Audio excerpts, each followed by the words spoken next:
Hello mga abe, welcome to my channel. Ako po inyong lingkod, Kuya JTL, and a happy Easter. At ngayon nga po ay Easter Sunday, April 20.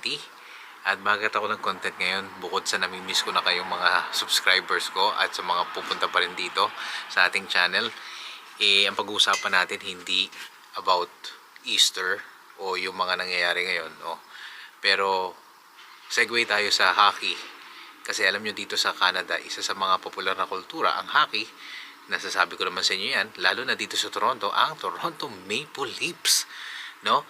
At ngayon, papasok sila sa Stanley Cup Playoffs. At noong 1967 pa, huling nag-champion ang Toronto Maple Leafs. So ngayon, titingnan natin kung kakayanin nila. Ang makakalaban nila sa first round ay Ottawa Senator. At hirap na hirap tayo, mga taga-Toronto, na makapag second round, no? So titingnan natin ngayon. So share ko lang yung story ng t-shirt ko. Itong t-shirt na to, lumang logo pa to ng Toronto Maple Leafs, no? Nabili ko to sa thrift shop sa Bahrain. Shoutout sa mga taga Bahrain. 2010, bago ako pumunta ng ng Canada dito, no? Actually, dalawa pinagpipilian ko, yung Ottawa Senators o Toronto. So since nasa Toronto ako, since sa Toronto ako pupunta dahil nandito misis ko noon, Toronto yung kinuha ko. Pero ang malapit sa puso kong logo, yung Ottawa Senators, kasi ang logo nila parang itsura ng Roman, no, Legionaries. So kaya lang napakamahal ng ticket, no. Nasaksayan ko na yung paglaro ng Blue Jays sa live, ng Toronto Raptors at ng Toronto FC, yung football, Major League Soccer.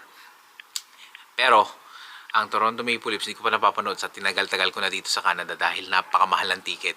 Tanging mayayaman lamang nakakapanood niyan. Pero dahil taga Toronto tayo, sinusuportahan natin yan. Kahit hindi tayo maalam sa hockey. Dahil yan ay nagbabind ang mga tao sa syudad para sa iisang goal, ang mapag-champion ang kanilang paboritong koponan. At sa ating mga Pilipino, hindi nagkakalayo yung mga ganyang pananaw, no? Pero yung loyalty nila sa kanilang team ay nandun pa din. So nasaksihan ko nang mag-champion ang Toronto Raptors ng 2019. Wala pa ako sa Pilipinas, wala pa ako dito sa Canada nung nag-champion ng Toronto Blue Jays. Bata pa lang ako, 1992, back-to-back champion yun. Toronto FC 2017 or 2016 ko nung una silang nakita mag-champion. At etong Toronto Maple Leafs hindi ko pa nakikita. So sana this season ay makuha nila yan.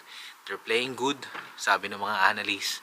At alam nyo kung gaano ka diehard fan ang mga taga-Toronto pagdating sa Toronto Maple Leafs. So mga abe, good luck sa team natin dito sa Toronto. At may the best team win the Stanley Cup. Pero sana Toronto, para naman masaya kami dito.